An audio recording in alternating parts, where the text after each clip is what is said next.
जय हिंद, वंदे मातरम दोस्तों। मैं रवि पांडे अपने YouTube channel study with Ravi sir में आप सभी दोस्तों का स्वागत करता हूं। फ्रेंड्स, जैसे कि statistics part 2 standard 12th Gujarat board के according chapter number first probability का हम अभ्यास कर रहे हैं, संभावना का अभ्यास कर रहे हैं, जिसके अंतर्गत स्वाध्याय 1.2 के पिछले दिन जो है दोस्तों हमने पिछले वीडियो में पिछले सेशन में हमने क्वेश्चन नंबर 5, क्वेश्चन नंबर 6, 7 और 8 का दोस्तों हमने अभ्यास किया। दोस्तों आज जो है इसके आगे के जो प्रश्न है स्वाध्याय 1.2 के क्वेश्चन नंबर 9 से लेकर के आगे के जो प्रश्न है उनका दोस्तों आज हम अभ्यास करेंगे। तो फ्रेंड्स रेडी हो जाइए। Exercise 1.2 statistics part 2 chapter number first probability Gujarat board. Okay friends, page number 26 exercise 1.2 question number 9। एक कार्यक्रम में 7 वक्ता A B C D E F और जी को यादृच्छिक क्रम में भाषण देने के लिए आमंत्रित किया जाता है। एक कार्यक्रम में 7 लोग स्पीच देने के लिए आते हैं यादृच्छिक क्रम में। वक्ता ए के पश्चात वक्ता बी का भाषण हो, उस घटना की संभावना का मान दोस्तों हमें यहाँ पर ज्ञात करना है। तो दोस्तों ये भी एकदम सिंपल प्रकार का प्रश्न है जो कि क्रमचय से जुड़ा हुआ प्रश्न है। जैसे कि हमने पिछले दिन जो है क्वेश्चन नंबर 5, 6, 7, 8 जो किए, तो यहाँ पर 6, 7, 8 जो है क्रमचय से जुड़े हुए प्रश्न थे, जिसमें क्वेश्चन नंबर 9 भी उसी का एक हिस्सा है। ठीक है दोस्तों, चलिए देखते हैं इसका क्या सोल्यूशन बनेगा।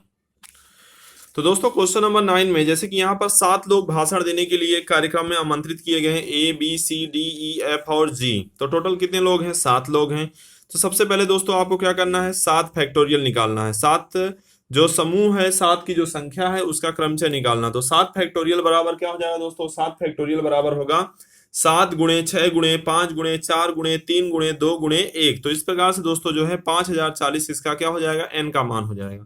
अब दोस्तों इसके अंतर्गत कहा है कि एक के पश्चात एक भाषण देने के लिए व्यक्ति आते हैं, जिसमें यह कहा है कि ए के पश्चात वक्ता ए के पश्चात तुरंत वक्ता बी का भाषण, उस घटना की संभावना हमें ज्ञात करनी। तो मतलब कि एक वक्ता तो यहाँ पर निश्चित है, बाकी उसके बाद कौन सा वक्ता आता है यह निश्चित नहीं है। बी कहा हुआ है, बी भी आ सकता है, सी भी आ सकता है, डी आ सकता है, ई आ सकता है, एफ आ सकता है, जी आ सकता है। तो मतलब एक वक्ता का जो स्थान है वो निश्चित है, इसलिए एम बराबर दोस्तों क्या हो जाएगा? एम बराबर 1p1 गुणे क्या हो जाएगा? बाकी कितने लोग बचे भाषण देने के लिए? 6 लोग, तो 6p6। तो इस तरह से 1p1 का जो मान होगा 1 हो जाएगा दोस्तों, और 6p6 का मान 720। किस प्रकार से? तो 6 गुणे 5 गुणे 4 गुणे 3 गुणे 2 गुणे 1 बराबर कितना हो जाएगा? 720। तो यहाँ पर जो एम की वैल्यू है 720 हो जाएगी दोस्तों। अब इसे कोई एक घटना ए माना जाए तो इस प्रकार से दोस्तों पी ऑफ ए बराबर एम बटा एन बराबर 720 के बटे में 5040 हो जाएगा। एन का मान 5040 है, तो डेट मीन 0 0 कैंसल, तो 72 एकम 72। 72 को 7 बार यदि टेबल पढ़ते हैं, पहाड़ा पढ़ते हैं, तो कितना आ जाएगा? 1/7। तो इसका आंसर जो होगा दोस्तों आपका 0.1429, यानी इसका क्या हो जाएगा? आंसर पॉइंट फॉर्म में भी आप इस तरह से निकाल सकते हैं। चलिए दोस्तों, इसके बाद जो है नेक्स्ट क्वेश्चन आपको पूछा हुआ है बुक में।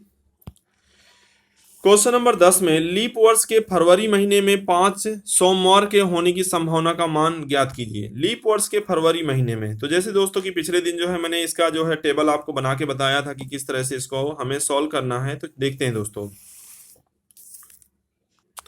तो इसको जो दोस्तों आपको सॉल्व करना होता, तो कोई भी वार 5 बार आने की संभावना। सबसे पहले तो आपको इस तरह से, तो कोई भी वार मतलब कि रविवार, सोमवार, मंगलवार, बुधवार, गुरुवार, शुक्रवार, शनिवार, तो कोई भी वार 5 बार ऐसे महीने में पूछ सकता है। तो महीने के जो दिन है सबसे पहले आपको डिसाइड कर लेना महीने के दिन कितने हैं। तो महीने के दिन 28, 29, 30 और 31। कम से कम दिन जो होते हैं महीने में 28, यानी कि फरवरी जो सामान्य वर्ष वाली होती है उसमें 28 दिन होते हैं। जब फरवरी लीप वर्ष होती है तो उसमें 29 दिन होते हैं। और जैसे कि कुछ महीने जो होते हैं 30 के होते हैं और 31 के भी कुछ महीने होते हैं।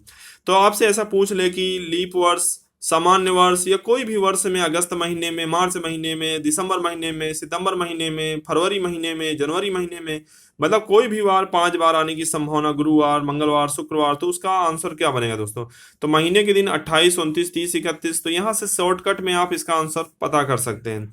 माइनस सप्ताह की संख्या गुणे दिनों की संख्या। तो सप्ताह की संख्या, तो महीने में भी कोई भी दोस्तों जो वार है वह कम से कम कितनी बार आ सकता है? 4 बार आ सकता है। और सप्ताह में दिनों की जो संख्या है वो 7 होती, तो 4 गुणे 7 बराबर कितना हो जाएगा? 28 होगा।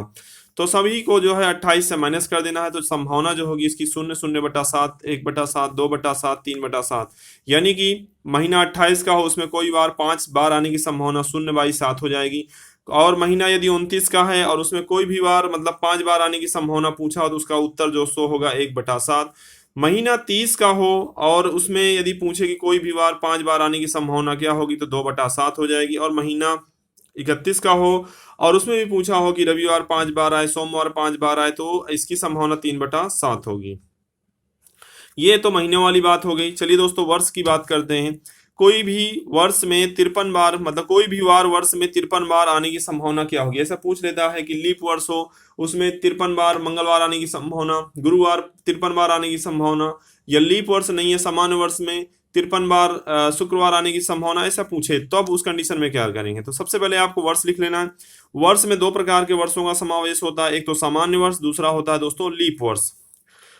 तो दोस्तों, जो सामान्य वर्ष में जो दिनों की संख्या होती है वह 365 होती है। लीप वर्ष में दिनों की संख्या जो होती है वह कितनी होती है दोस्तों, 366 होती है। माइनस वर्ष के कुल सप्ताह गुणे दिनों की संख्या, जैसे कि यहाँ पर महीने सप्ताह की संख्या थी, तो यहाँ पर वर्ष में जो है कोई भी वार जो है कम से कम मतलब 52 बार आ सकता है। कितनी बार आ सकता है, 52 बार आता है।